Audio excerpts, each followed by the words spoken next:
wala pa daw sila na nakikita na posibleng link o koneksyon ng mga politiko o ng mga public officials dito sa Anomalous and Ghost Flood Control Project.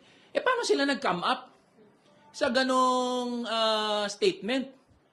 Biruin nyo yung mga kontratista na, mga Diskaya, mga taga-DPWH na ang nagsabi na meron sila ng mga kasabwat na mga politiko. May they be congressmen or senators. And then here comes ICI saying, wala pa kaming na-establish. Di pa namin nakikita na may posibleng link itong mga politiko. Imposible po yun.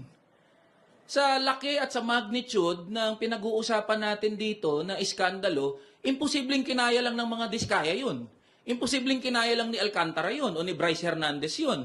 Imposibleng wala silang kasabwat. Meron silang kasabwat and that is what we would like to find out. Sino ba yung mga kasabwat nila? Pero nangyayari, we are left sa